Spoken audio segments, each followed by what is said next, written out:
Bismillahirrahmanirrahim. Assalamualaikum warahmatullahi wabarakatuh. Alhamdulillah wassalatu wassalamu ala Rasulillah wa ala alihi wa sahbihi wa man walah wa ba'du. Fa ya ibadallah usi nafsi wa iyyakum bitaqwallahi faqad fazal muttaqun fala tamutunna illa wa antum muslimun.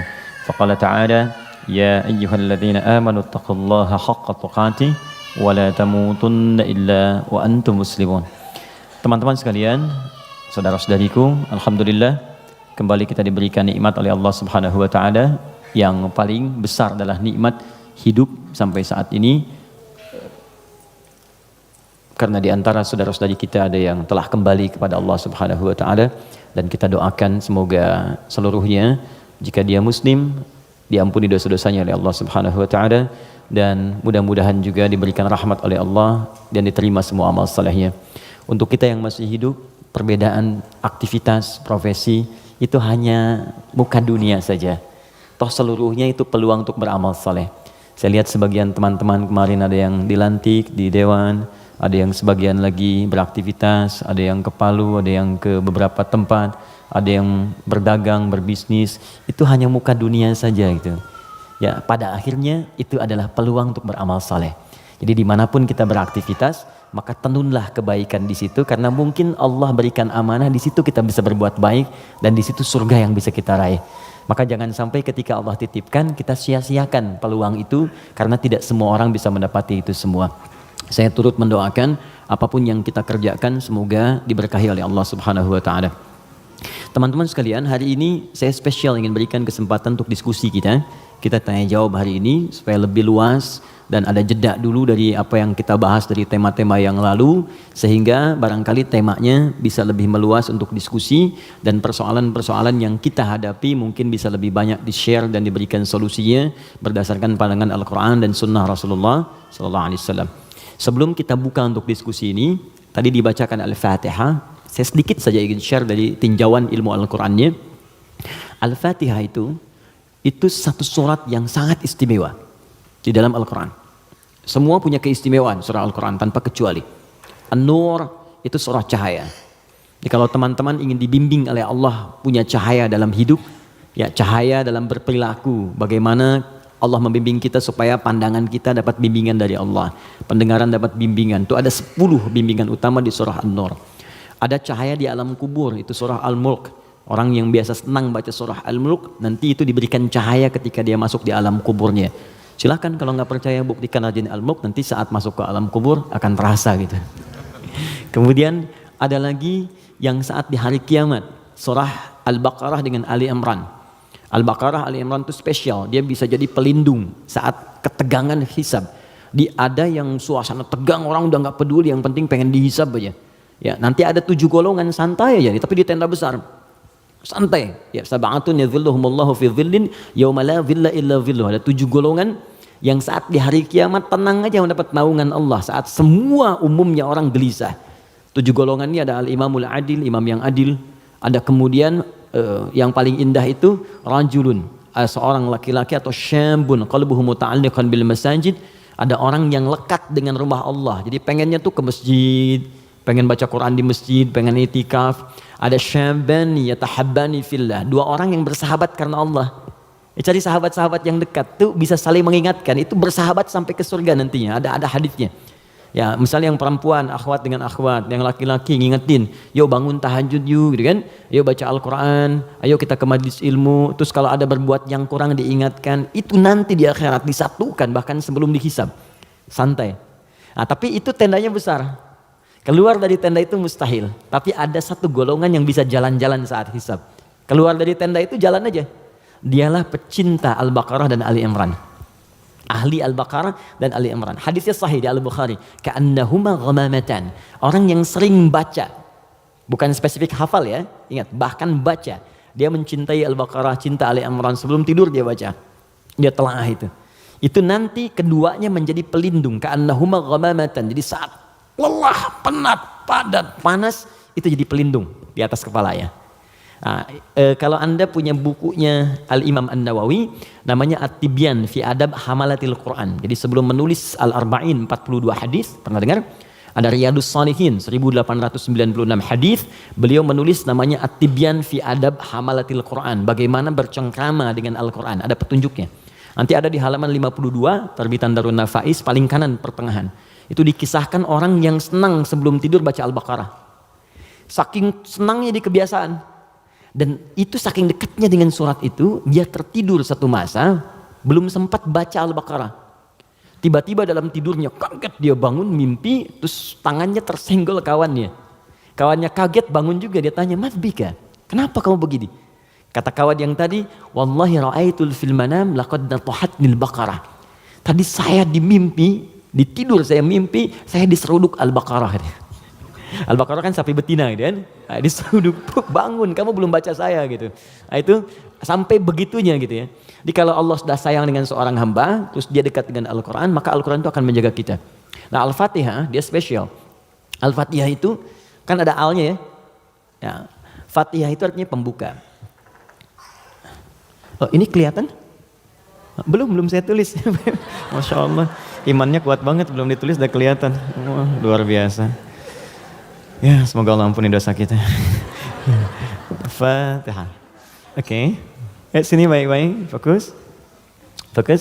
Fatihah itu artinya pembuka, bukan sekedar pembuka, tapi pembuka semua ragam kebaikan. Semua jenis kebaikan.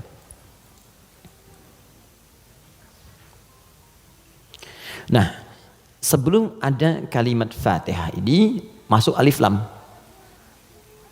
Kalau kita belajar gramatikal bahasa Arab di ilmu nahwu khususnya, ya ilmu nahwu. Jadi ada 4 turunan bahasa Arab itu. Jadi ada nahwu, ada sharaf, kemudian sharaf 12 turunannya, ada balaghah 3 turunannya. Ada ma'ani, bayan, badi'. Ma'ani itu untuk memilih kata sehingga diksinya tepat untuk diungkapkan. Kayak kita mau bicara ke orang dewasa dengan anak kecil, anak muda beda kan? Bahasa milenial dengan bahasa yang senior lain ya. Nah, itu ma'ani. Bayan cara mengungkapkannya supaya jelas. Badi untuk memperindah kalimat supaya nyaman diterima. Jadi kalau kita mengajar seperti orang tidak tergurui, memerintahkan tidak tersinggung untuk kemudian diarahkan. Itu badi ya namanya. Sama kayak Anda memuji, saling puji ya. Kamu cantik deh, itu biasa. Tapi kalau kita katakan rembulan pun kalah oleh pesonamu saat ini, itu badi namanya. Silakan bikin status. Arud. Yang terakhir arud. Arud itu sebetulnya ilmu untuk bikin puisi di Arab. Ada 16 rumusnya. 16. Jadi disebut bahar namanya. Ada tawil, tawilun lahudun al-buhuri fadailu fa'ulun mafa'ilun fa'ulun mafa'ilu. Ada rajaz. Ya mustaf'ilun mustaf'ilun mustaf'ilun mustaf'ilun mustaf'ilun mustaf'ilun. Sautus safiril bulbuli hayyaja qalbi thamili al-ma'u wa zahrum ma'a zahri lahdil muqali fa anta yasali dari wa sayyidi wa maulali fa kam tayyibuli wa zaidun uqayqali qataftuhu min wadatin fi hadhar rajuli fa qala la la la faqad ghada muharwili wal walad wali ya wailali fa qultu la tuwalwili fa bayyinu lu'lu ali qalat lahu hina kadza in radidul muqali kahatan ka khailali tabtabitam tabtabuli. Coba diulang. Itu orang Arab. Cuma nanti belakangan itu bisa jadi rumus untuk bisa membedakan cara baca Quran dengan cara bacaan di luar Quran. Bisa. Di puisi itu kan puisi Arab ada qasidah namanya. Ya qasidah itu asalnya bukan yang pakai rebana, bukan. Ya qasidah itu kalau puisi ada 7 bait disebut qasidah. Misal, rumusnya madid, mufa'alatun fa'ilatun tala'al badru 'alaina min thaniyatil wada', itu asalnya qasidah. Dari bait puisi rumusnya madid. Ya, tapi orang jahiliyah dulu pun saat masuk Islam itu nggak pernah baca Quran dengan langgam-langgam ini. Ya pernah ada riwayat sampai Nabi misalnya imam baca Quran dengan madid. Ya, tala'al badru 'alaina wadduha wal laili idza saja. Kan enggak kan? Jadi sejahiliyah-jahiliyah mereka pun itu nggak pernah digunakan langgam ini untuk baca Al-Quran karena memang beda. Jadi kaidah makanya nggak bisa musik misalnya sekarang lagunya dipakai untuk baca Quran, itu nggak bisa. Karena beda ininya, frekuensinya lain. Gak ada kan imam baca sekarang, iyyaka na'budu wa iyyaka nasta'in, gak ada kan? Ya, bisa sih bisa, cuman enggak gitu ya. Kan gak enak kedengarannya. Itu ilmunya arud namanya. Dan ini ilmu bisa digunakan untuk mengukur pahala yang diberikan oleh Allah. Nanti lain waktu kita bahas. Nah, di ilmu nahwu ada al. Al ini punya dua arti secara umum. Satu disebut ta'rif, ma'rifat. Ma'rifat. Ma'rifat. Yaitu huruf yang ketika melekat pada kalimat menunjukkan sesuatu yang khusus, spesifik. Kalau di bahasa Inggris, the mungkin ya, artikel the. Car, mobil, umum. The car, yang ini nih, bukan yang lain. Pen, umum. The pen, yang ini, bukan yang lain. Nah itu dalam bahasa Arab al namanya. Jadi kalau ada al, yang dimaksud yang ini, khusus, spesifik, bukan yang lain. Al pertama yang melekat pada Al-Fatihah, berfungsi ma'rifah, menunjukkan sesuatu yang khusus. Surah ini adalah surah pembuka yang sangat khusus, karena dia disusun khusus untuk membuka surah-surah dalam Al-Quran. Jelas? Semua ayat Quran itu baik, dan pembuka kebaikan di ayat-ayat Quran disebut dengan Al-Fatihah. Jadi kalau Anda belajar Al-Fatihah dengan baik, maka Anda akan temukan bahwa surah ini khusus ditempatkan membuka untuk semua untayan ayat-ayat Al-Quran. Yang kedua, al di sini kenapa disebut Al-Fatihah? Karena surah ini khusus ditempatkan untuk membuka bacaan dalam sholat. Jadi ketika kita mulai takbir, Allahu Akbar, rukun bacaan pertama dalam sholat itu Al-Fatihah. Jadi kalau bapak, ibu, teman-teman, ikhwan, akhwat tidak baca iftitah, itu sholatnya masih sah. Karena sunnah hukumnya. Tapi kalau Anda sengaja nggak baca Al-Fatihah, maka Anda mengulang sholat, batal hukumnya. Jelas? Nah, yang dahsyat yang mau saya sampaikan, ini rahasianya. Awas, saya fokus ya, ini rahasia dan diantara kita saja. Oke. Disebut alnya yang kedua dengan istighraq namanya, istighraq. Ya, jangan hafalkan istilahnya, yang penting paham maksudnya. Istighraq itu al yang menunjuk makna yang komprehensif, holistik. Sesuatu yang menyeluruh. Semua menyeluruh sifatnya, tanpa kecuali. Al. Contoh begini. Alhamdulillahi Rabbil Alamin. Al di situ mencakup semua maknanya, komprehensif, seluruhnya tanpa kecuali. Makanya ketika hamdun artinya pujian, alnya diartikan segala. Lihat terjemahan, segala puji hanya milik Allah. Alnya semua, jadi semua jenis pujian kembali ke Allah. Nah konsekuensi fikihnya, kalau kita katakan semua pujian hanya milik Allah, berarti jangan mengambil bagian dari pujian itu, sehingga berkuranglah sifat pujian kita kepada Allah. Contoh, Anda punya anak nih, dilatih baca Quran, bagus sampai hafal 30 juz. Tiba-tiba teman berkata, oh Masya Allah ukhti, akhi, anaknya pintar sekali, bagus hafal Quran. Anda katakan, Alhamdulillah, semua karena Allah. Cukup. Jangan tambahkan lagi. Kalau Anda tambah, berkurang pujian itu. Ya, saya juga berdoa sih, malam-malam saya doakan, terus saya latih juga, kirimkan pada guru yang baik, itu jadi wasilah, nah, itu berkurang. Jelas ya? Anda sakit, kemudian ke rumah sakit, terus kaki sudah mulai agak baik, teman-teman nengok, gimana kondisinya bro? Ya kawan, bagaimana kondisinya? Alhamdulillah, sudah baik. Nah kalau sudah Alhamdulillah jangan ditambah. Ya walaupun sedikit, ya walaupun meskipun barangkali itu hilang semua. Karena ada al. Nah sekarang, masukkan ke sini. Tadi teman kita baca Al-Fatihah, fungsi yang kedua, dia nih. Istighraq menunjuk pada makna semua tanpa kecuali. Kalau digabungkan dengan makna ini rahasianya. Pembuka jenis kebaikan. Masuk al di sini. Maka surah Al-Fatihah, seluruh ayatnya, kalau dipelajari dengan benar dan diamalkan, dia akan membuka semua jenis kebaikan yang diharapkan dalam hidup. Orang ingin sukses, pelajari Al-Fatihah, maka akan dibuka kesuksesan. Ada yang sakit, ingin mendapat kesembuhan cepat, pelajari Al-Fatihah. Di situ ada rahasia bagaimana mendapatkan kesembuhan cepat dari Allah. Orang ingin rezeki, ingin ilmu, pelajari Al-Fatihah. Maka di situ ada nilai-nilai kebaikan yang cepat dibuka. Makanya satu-satunya surah dalam Al-Quran yang banyak namanya sesuai dengan objek kebaikannya hanya Al-Fatihah. Dia disebut Asy-Syifa karena di dalamnya ada kandungan untuk mempercepat datangnya kesembuhan dari Allah. Ada kepala suku di Arab dulu tersengat kalajengking Arab. Racun masuk ke dalam sampai sekarat. Secara medis nggak bisa, semua angkat tangan. Datang rombongan sahabat, yang tadinya mampir ditolak, kemudian dikejar. Ada nggak yang bisa menyembuhkan di antara kalian? Satu orang mengangkat tangan. Kata orang ini, insya Allah, bukan saya akan sembuhkan kalau Allah berkehendak.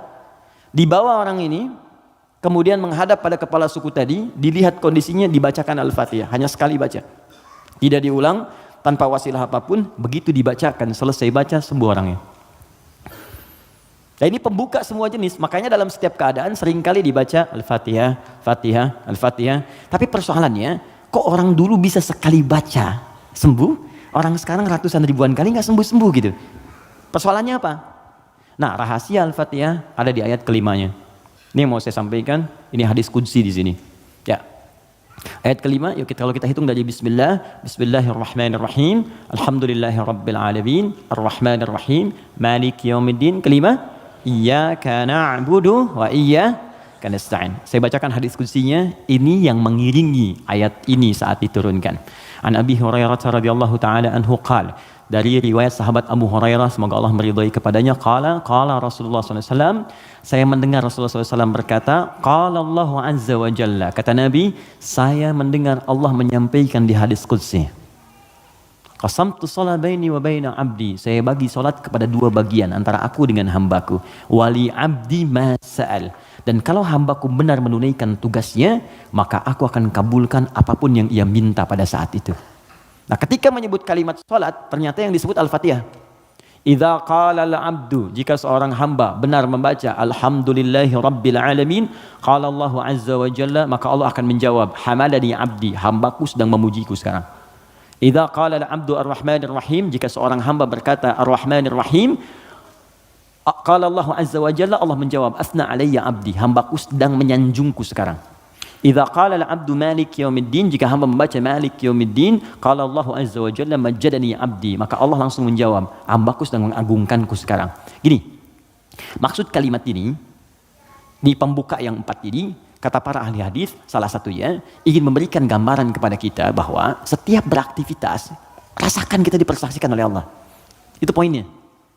Saya ulang ya. Kalau Anda ingin mendapatkan janji dari kemuliaan Al-Fatihah ini, maka rumus yang pertama, kata para pakar hadis, rasakan setiap kali kita berinteraksi, sekalipun hanya berkata itu, rasakan Allah mengawasi kita. Itu yang disebut ihsan namanya. Apa namanya? Ihsan. Itu ada di hadis Muslim, nomor hadis yang ke-8, paling kiri sebelah atas. Hadis Muslim. Nomor hadis yang ke-8. Di Al-Arba'in, nomor hadis yang kedua. Riwayat Umar bin Khattab. Ihsan an ta'budallaha ka'annaka tarah fa illam takun tarahu fa innahu yarak. Perhatikan baik-baik. Anda jadikan, kata Nabi, ini rumus cepatnya, kalau semua hidup ingin dimudahkan oleh Allah, semua ingin dibuka kebaikannya, maka pertama jadikan semua aktivitas kita sebagai ibadah. Itu poinnya. Yuk teman-teman yang kerja, niatkan ibadah. Kalau Anda cuma kerja aja, jangankan Anda yang belum beriman pun kerja juga. Coba cek.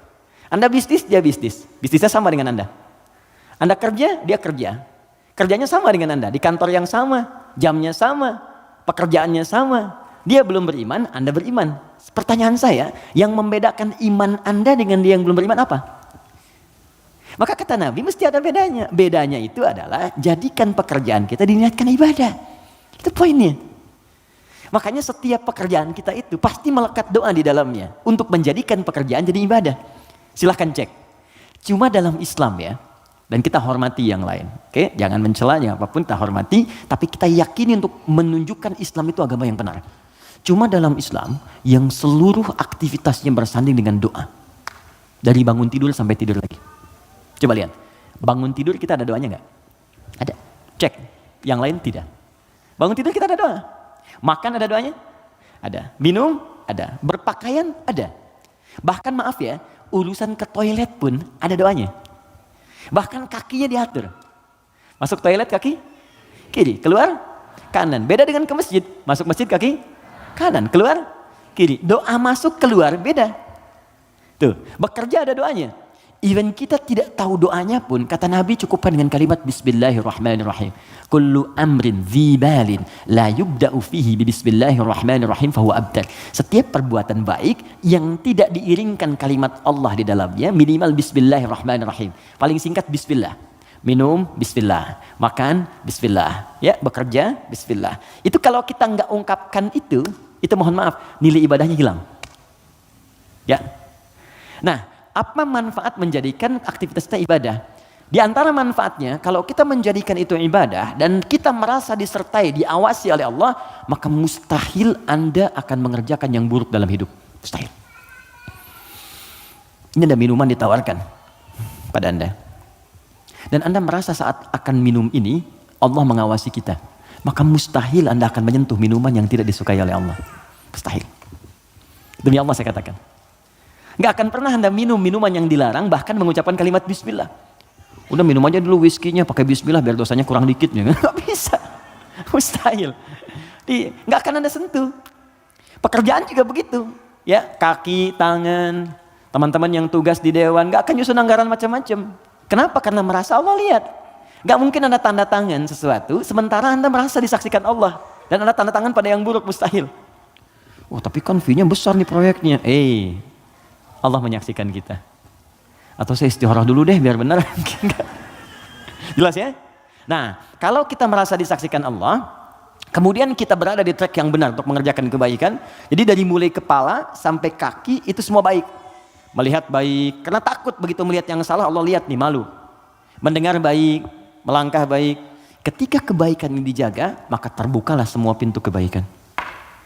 Ini maksudnya. Maka ketika Anda jadikan ibadah, maka perhatikan kalimatnya. Idza qala al-'abdu, ketika hamba sampai pada kalimat iyyaka na'budu. Ya Allah, kepadamu saja, untukmu saja. Perhatikan cara menerjemahkannya. Kami beribadah. Maksudnya kami jadikan semua aktivitas kami sebagai ibadah hanya kepadamu saja. Salat kami hanya untukmu. Puasa kami hanya untukmu. Bekerja pun kami niatkan mendapat ridhamu. Tidur pun kami niatkan mendapat ridhamu. Makanya sebelum tidur kita ada doanya. Kan? Jika Anda benar mengucapkan kalimat ini, iyyaka na'budu, dan kita praktekkan dalam hidup, perhatikan.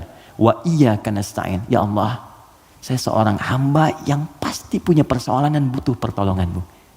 Kalaupun saya punya masalah, pasti saya hanya akan minta kepadamu. Lihat jawabannya. Hadza baini wa baina abdi. Langsung dijawab oleh Allah tuntas. Ini perjanjian antara aku dengan hambaku. Wali abdi. Kalau hambaku benar komitmen dengan perkataannya, mengerjakan semua aktivitasnya sebagai ibadah kepadaku, masalah apapun yang dia minta, aku akan kabulkan. Hadis qudsi. Apapun yang dia minta, aku akan kabulkan. Bahkan ada orang yang belum minta sudah diberikan oleh Allah Subhanahu wa taala, bergantung pada level ibadah yang ia kerjakan. Semakin tinggi, semakin kuat. Nah, kalau Anda kumpulkan jumlah ibadah ini, ada sholat, ada puasa, Anda tingkatkan, infak, baca Quran, semakin ditingkatkan semakin tinggi, maka kumpulan ibadah ini disebut takwa namanya. Apa namanya? Takwa. Karena itu ketika Quran menyebutkan kalimat takwa, pasti bersanding dengan ibadah. Coba lihat, sholat ibadah bukan? Kalimat sholat dibuka dengan takwa. Dzalikal kitabu la raiba fihi hudal lil muttaqin. Al-Baqarah ayat 2. Siapa orang takwa di sini? Ayat 3. Alladzina yu'minuna bil ghaib wa yuqimunas shalah. Oke, teman-teman, kita puasa. Puasa disandingkan dengan takwa. Al-Baqarah ayat 183. Ya ayyuhalladzina amanu kutiba alaikumus syiyam kama kutiba alal ladzina min qablikum la'allakum tattaqun. Yang kemarin haji, semoga Allah terima hajinya. Yang umrah, semoga yang belum segera berangkat insyaallah, ya. Yang nggak cukup dengan amin, nabung, siapin schedule yang baik. Oke, sekarang lihat. Kita haji yang umrah, itu muaranya takwa. Buka Quran surah kedua, ayat 197, paling kanan sebelah atas.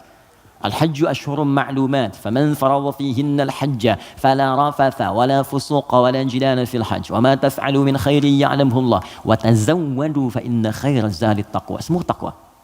Nah, rahasianya di sini. Kenapa kita diminta salat, puasa, zakat, takwa?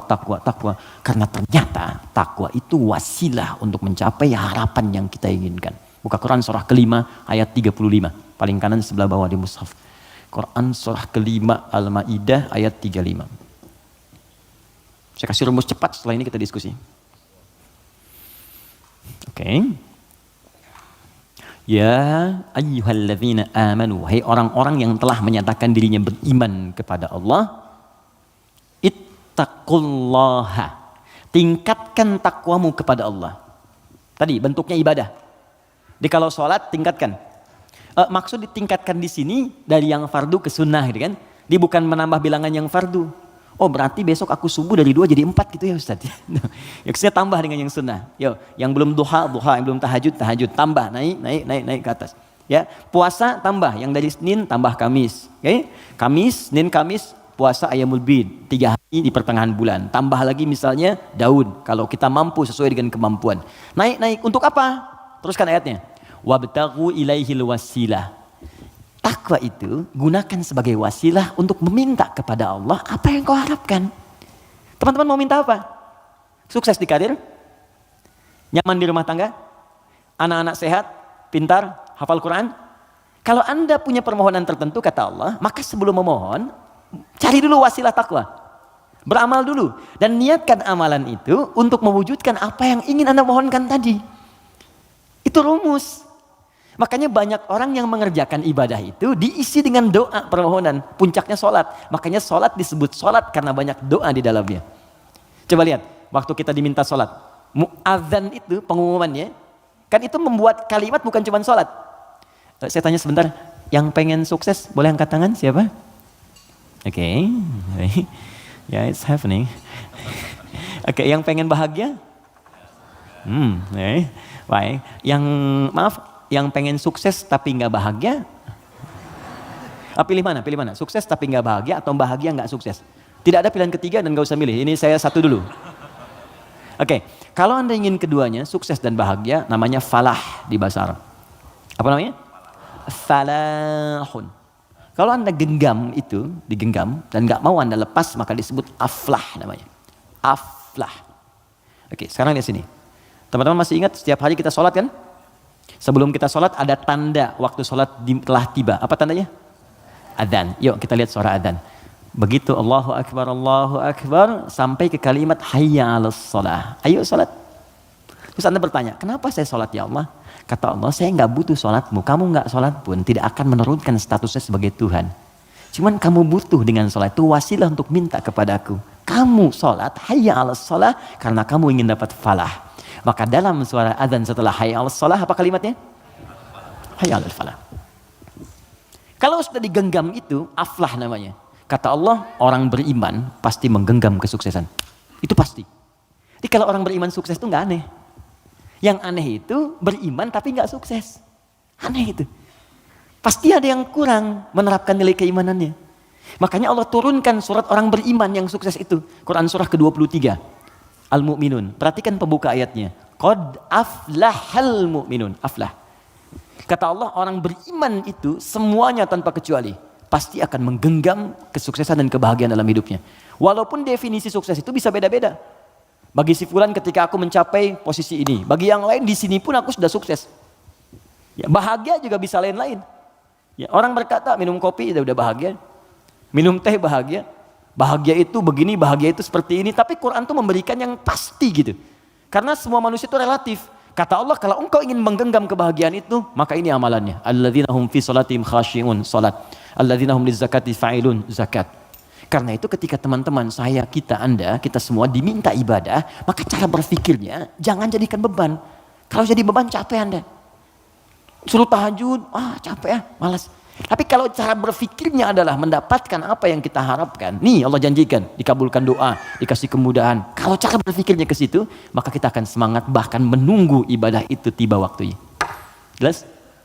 Nah, maka kalau teman-teman setiap kajian dengan ustadz manapun, siapapun, tadi ada yang bacakan Al-Fatihah seperti tadi, maka ingat-ingat, barangkali bukan Al-Fatihah yang dibacakan. Barangkali ada pengingat dari Allah, hey, dari sekian bacaan itu engkau bacakan 17 kali dalam sehari seumur hidup, maka berapa yang sudah engkau praktekkan?